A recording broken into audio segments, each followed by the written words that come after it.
Hi everybody, I'm Jack Hathaway. I'm the Town Administrator for the Town of Norfolk, and welcome to Conversation Corner.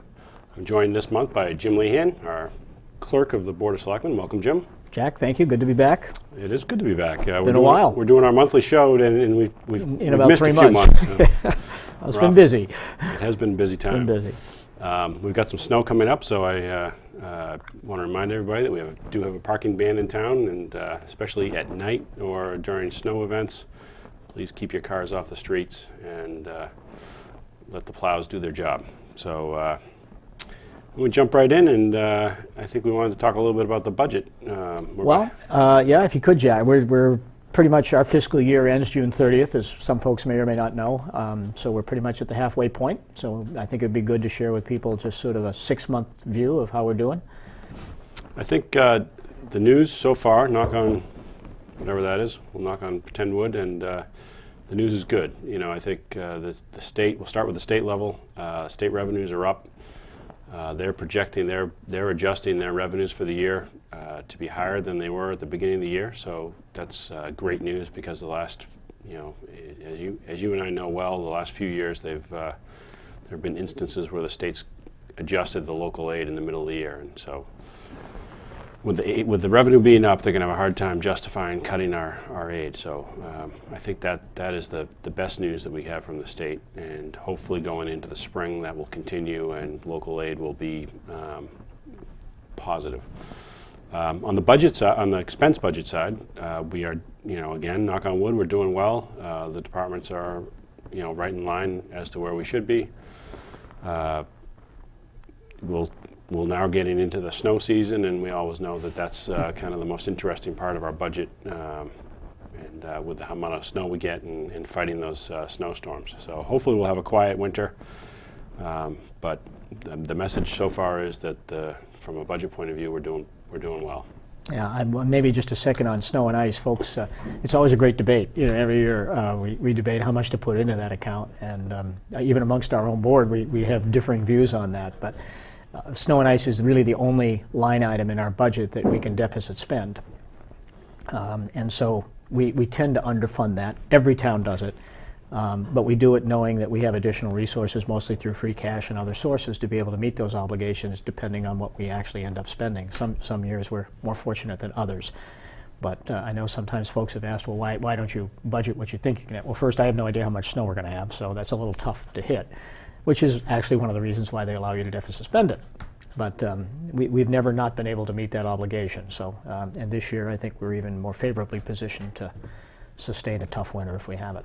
Yeah, and so the good news is Selectmen too have, last year they committed, you know, and obviously it's not something that's binding, but I think, you know, you guys talked about it, and as you said, there's some disagreement, but I think at the end of the day we came to the conclusion that we're going to try and increase the snow and ice budget by $25,000 a year for the next umpteen years, however long we can do that, and try and get it up to a level where we're kind of funding it at the 10-year average. Right. That'll take some time to get there, but Yep. but it'll certainly put us in a little safer position than we have been in the past. And we did that this year, and based on things the way they look now, we'll be able to do it again next year. That'll be great. A little bit of luck. One other thing just to share with folks at home as it relates to the budget is we have something called free cash. Free cash is really what we underspend on the budget and what we get in addition to what we projected in terms of revenue. I mean, it's basically that simple. There are some one-time funds that might come in that we didn't expect, such as a real estate sale as a result of a tax lien or something of that effect. But in most instances, it's underspending your budget and underestimating your revenues. We had a very good year for that. It's not by design that we ended up that way, but we did, because things are actually continuing to grow in the community. We have a lot of new developments going on. That's all permitting fees that are increasing. So we had over $500,000 of free cash this year. We did use some of that at the last town meeting, and maybe you can jump in a little bit and talk about capital, where we spent some of that money last year, Sure. Last meeting. We did. We just had a town meeting about a month ago, and they approved spending about $125,000 on capital items. The biggest chunk of that was some DPW mowers, you know, obviously the ride-on style mowers that will allow us to take back some contracting work that we had. So it makes financial sense for us to do that and give us a little more control over the condition of our fields. So we're excited about that from the DVW point of view. We also spent some money on about $40,000 at the H-all-day combination of a hot water heater that they're going to replace during the winter break, and then a fire panel that was important to get changed and kind of up to date. Excuse me. So we're looking forward to getting those done, and so we did draw a little bit of money from the free cash, and then we did a transfer into the fire department to fund that callback strategy that we've been talking about now for a couple of years and has been very successful. We weren't able to do that in the spring, but with the free cash number, after a lot of thought, I know the selectmen supported putting money back into the fire department, and we were able to have that callback strategy where when the ambulance gets committed to a hospital, we're able to bring 2 officers back and have them available when there's a second call. And unfortunately, in today's environment, the number of second calls have been rising. So it's been an important medical. It's been an important public safety event for us to have that feature. Yeah. And that strategy has been on the table for some time. And the problem with the strategy is an imperfect science. So we delayed that in the last spring meeting. You may, those of you that attended, I think there was a $70,000 request to go forward with that, which we tabled. And I think there were some concerns on part of folks that, we're doing bad things to the ambulance and fire department, and that wasn't the case. What we wanted to do was just get more data, get more information, get more history of exactly what this is so that we get a more accurate forecast. As inaccurate as it may be in principle, we wanted to nail it down more, and we ended up transferring under $40,000 instead of the $70,000 that was originally requested. So it was a good thing that we took the time. The chief was outstanding and really sort of micromanaging the process and really understanding what the expenses were, and helped us get that number down to a number that was more affordable. So my compliments to Chief Cole. Yeah. As always. As always. Yep. Just somewhat related to that, we have added a new call firefighter to the department. I'll leave her name off, and because I want to have her come into a selectmen's meeting, and we'll do formal introductions. But Kate is a great addition to the team, and obviously as a call firefighter is available to us to cover shifts that are open, and also respond when there's a medical or fire emergency. And then on the fire side, we will be adding On the police side, we'll be adding a new officer, a full-time officer, also a female, and so that we'll have 2 female officers on the department now, which is great and obviously very important too, for a lot of reasons. And we'll bring Michelle into the selectmen's meeting as well and introduce her. Both are outstanding it's additions. great. I mean, we I guess I'm one that can get away with saying this, but we have a maturing police force. We have quite a few folks, because it's mandatory retirement for policemen at age 65, and we have 4 or 5 officers that are within single-digit number of years, striking age. So getting some new folks in and having the opportunity for them to gain some maturity within the department and learn a little bit more about us and the town and become comfortable in the performance is our strategy. We're trying to do that. And just so folks know, we're really just getting back to where we were before in terms of the number of officers. It's not that we're increasing. It's that we're just getting back to where we were. So it's a good thing. We need new blood, if you will. Yeah, absolutely. And both, as I said, both great additions, and I will echo that comment about getting back to where we were on the police side. We're still working on that, and on the fire side, we have added full-time officers over the past few years for ALS purposes, but we are significantly down on the call side. And for our maturing officers, if you see me on Union Street, don't be mad, please. They know they're mature. Part of that family. I skipped over, my apologies, I skipped over a little bit on the capital side. We didn't finish up that conversation with, we wanted to talk about some of the things in the spring that we probably will bring forward. We know the elementary school has put together a very thorough plan of their maintenance over the past, for ongoing schedule, and part of their they'll bring some maintenance requests forward as part of the capital. They'll have things in their operating budget, but they'll also have some, I think, some larger items in the capital budget as well. We're also doing that on the municipal side. Bob Bullock, as head of the facilities department, has put together a plan for our facilities, and so we'll look at those things. And as you know very well, the status of our vehicles in town, while we have been maintaining in the police department and done a pretty good job as well on the fire department. DPW is one area where we've bought some small trucks in the past couple of years, which has been great for the superintendents, and literally they're F-250s, so they're the relatively small vehicles.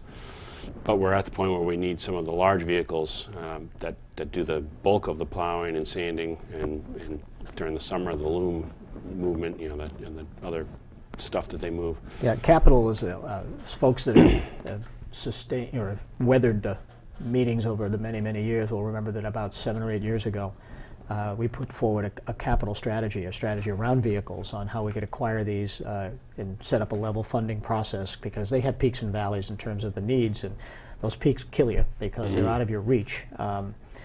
Unfortunately, the town didn't vote to support that. So we've been playing catch up a little bit, but we're getting there. Our situation's gotten a little better, and when times are tough, as they have been for the last 4 or 5 years, things like maintenance and what have you tend to slide a little bit because your priorities shift when you have limited resources. But we're starting to pick up on that side now. So school and Bob have both done a great job in putting those plans together, and we're really doing. Although we have a capital strategy in place, we revisit it. For those that may not know, we revisit it every year. We have a committee that's set up just to do that for us, of volunteers in the community. We always need more, by the way. So we take we review this every year. We put it through the system, make sure we prioritize it, because we never have sufficient funds to meet all the needs. But it's nice to see us making a dent in it at last. So, good news. That is good news. One thing I want to talk about a little bit, and I'll lead you a little bit, is just new playgrounds in town. We threw a couple of different programs, I guess 3 different programs. Through the Capitol, we've been able to fund a new playground at the H. Olive Day School, so it's for the K through 2 age kids. And then at the Freeman Kennedy School, we've just put in a new playground for the 3 through 6th grade kids, and it's not quite open yet, so I know the kids are chomping at the bit to get on there, but they're both a little bit different material on the ground, but I encourage even the adults to go check it out, because it's not like the playgrounds that we grew up on. Not at all. I went down when one of them was under construction and looked at it. It looks like they've got sort of inflated bags underneath the surface, so of course they all have to be ADA compliant now anyway, but it certainly will, if somebody falls off a swing, it's going to be a lot different than when you and I, well, at least me, I won't speak for you, but that tar was hard. Yep. Yeah, so it is a different thing. One of the other playgrounds that has been very visible to everybody in town is Gumps, what everyone thinks of as Gumps. That's really coming along, and if you haven't taken a look at it, Ann Proto's done a wonderful job of designing it sort of as a mini Norfolk. We've got a fire truck, we've got the Grange, we've even got bouncing turtles. She's really done a great job in designing it, and it too, of course, meets all those requirements and what have you. But in a broader discussion just about Gumps, a lot of people don't really understand CPC. CPC funds basically are designed to serve 3 purposes by law. And you have to set aside a certain percentage of money every year, 10%, has to be dedicated to either affordable housing, open space, or historical preservation. And open space, I think people have a misunderstanding of that as well. Open space has 3 basic definitions. It can be conservation, or it can be active or passive recreation. So I think people just generically think of open space as passive, if you will, or conservation, and it's not. Active recreation, playing fields, playgrounds are a critical component of CPC. Gumps is one of the few projects where we've actually encompassed 2 of those priorities. We've got the active recreation, which is the playground, and we've got the passive recreation, which is, of course, all of the remaining land, which, whether it be conservation or just open space, really doesn't make much difference. That's remained untouched, and there's close to about 18 or 19 acres of that property that will remain that way, totally untouched. And I think they took down very few trees in putting in the playground. So it's actually, I think, one of the better projects, if you will, in terms of how we've spent those funds, because it serves multiple purposes. And most importantly, it serves a broader range of the community. Yep. I mean, Kids Place, which has outlived its usefulness, is still, even now, continuing to be used, but the equipment is deteriorated and it's of the older style. I think it was built in 88, 89, somewhere in that range, and it's not, you can't fix it. It's reaching a point where it's almost becoming dangerous. So the new Kids Place, which is a newer material, hopefully will have a longer lifespan. One remains to be seen, but they tell us it will. No, absolutely. And it's a place where people will really enjoy bringing their kids. It's designed for younger kids, I think 6 or 7 and under, in that range. But it's a wonderful place to visit. The trails through Gumps are just beautiful. Yep. There's a lot of wildlife in there. It's really a nice park, if you will, right at the entrance of our community. And I think it's one of those examples where more and more citizens will enjoy that, which is personal bias. I like to see CPC funds going to as many people, to the benefit of as many people as we possibly can. So that's a good project. And then the affordable housing component of Forgot that whole about thing that. is doing well. Thank you. Yeah, the affordable. So really, it hits 3. Yeah. Yeah, the affordable housing component. We did get lots there. We had homes built there at no cost to the town. And the proceeds, which are regulated by the state, come back to the town. So it allows us to continue to develop more opportunities like this. So it's really been a win-win project. And so 2 of those are built and occupied, and then 2 more are... 3, actually. Oh, you're right. Yeah. 3 of them are built and occupied, and 2 more are just starting construction and will be available in the spring. So good project for the town. Excellent. We did the parking ban. What else you got on your list over there? Well, just a quick overview, I think, of what the outlook looks like for next year. Might not be a bad idea.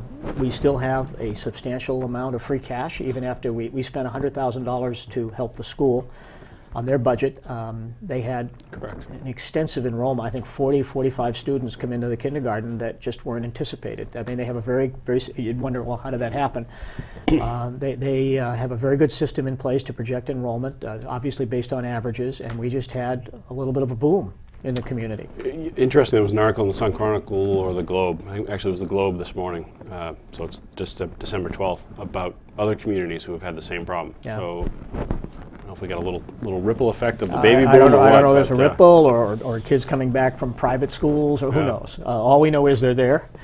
And they've done a great job. Our new superintendent's done a wonderful job in managing the budget and the resources. And they either had to cut staff. I mean, we had some ways that we could work around it.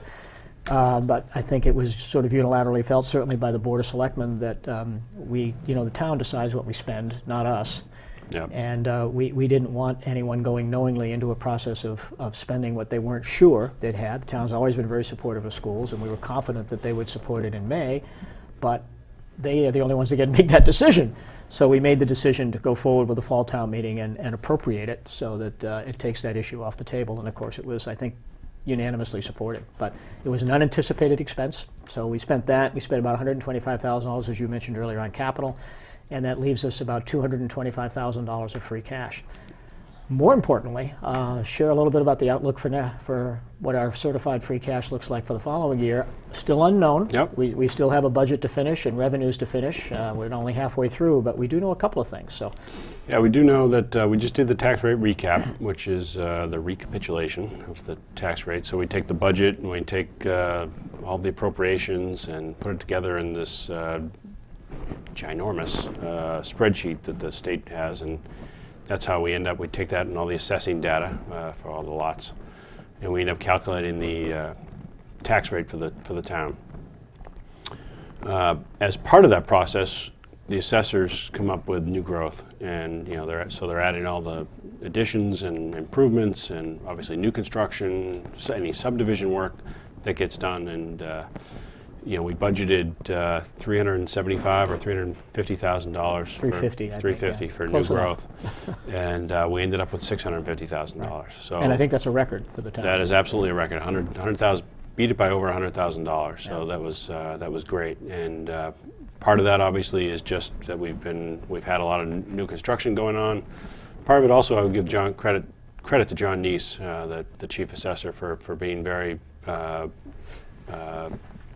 committed to go out and finding new growth, and I don't mean that he's out knocking on people's doors when he hears hammering, but there's he's making sure that we pick up everything that we're due. That it's done fairly. Yeah. Yep. Which he should do. So John's done a great job, and we appreciate that. We've got some new. Having said that, that should lead us into a position where we have better free cash for next year. So that will hopefully mean, we're in the 500 or plus number that we would. And one of the amazing events, I think it's the first time in the 10 or 12 years I've been on this board that we've ever seen the state actually retroactively make a payment that they took away. Yeah. We actually ended up receiving the $225,000 of prison mitigation money that we should have gotten last year, and lo and behold, they paid us this year.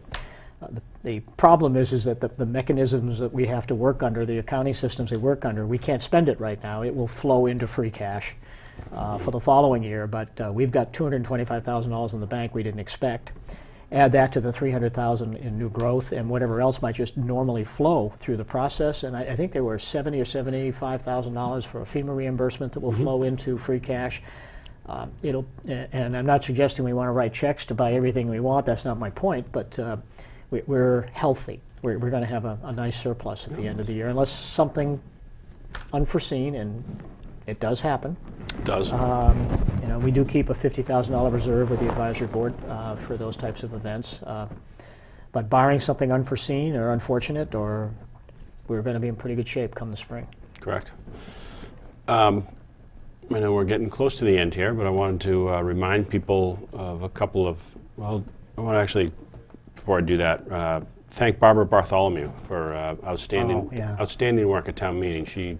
Barbara is on the Historical Commission, and obviously the rest of the commission worked with her, but Barbara made a presentation at town meeting that was, two presentations actually, that I thought were outstanding.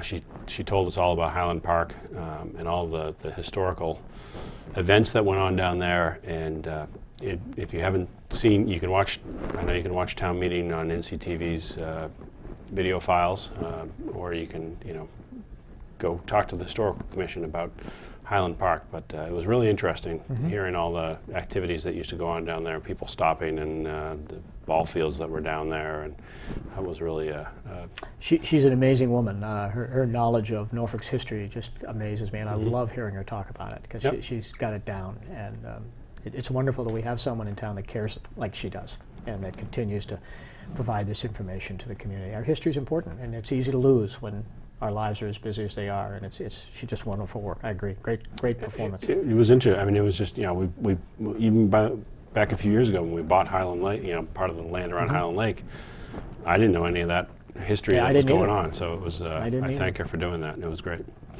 One other thing I wanted to remind people about is January 7th is the general election for. It's a special election for our state rep. As you know, Dan Winslow has resigned, so we have an open election for that. We have actually a couple of Norfolk residents running. We have Sean Dooley on the Republican side and Ed McCormick on the Democratic side. And a Walpole gentleman is an independent. So encourage people to go out and vote. That's it's an important race for the district. So all those races are important, and especially when you get a mid-season one like this, people kind of forget. Certainly the primary didn't generate a whole lot of activity, but there were no opposed positions, so Correct. It's understandable, but this one is important, so do come and vote, please.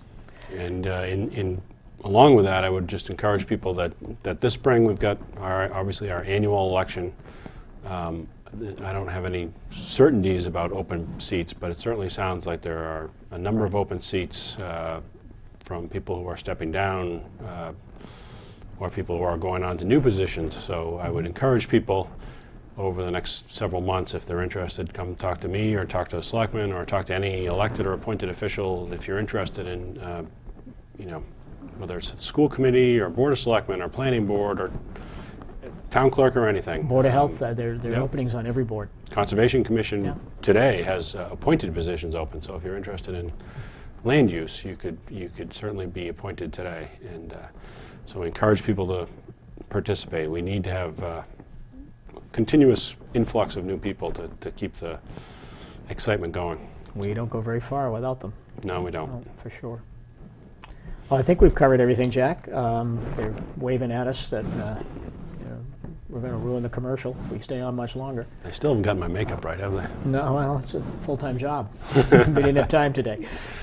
But the glare is pretty good. That's working well. So Well, thank you for And I got my chair up a little higher today, so we're doing okay. thank you for being here today. It's, Always a pleasure. Always a pleasure, as you say. And if anybody has any questions or anything that they would like us to cover at an upcoming Conversation Corner, please call the office or send me an email. If you go to virtualnorfolk.org, you can find my phone number and email address. I'd love to cover a topic that interests somebody. Otherwise, Jim and I will just make it up next month as we did today. A pleasure. Pleasure. Thank you, sir.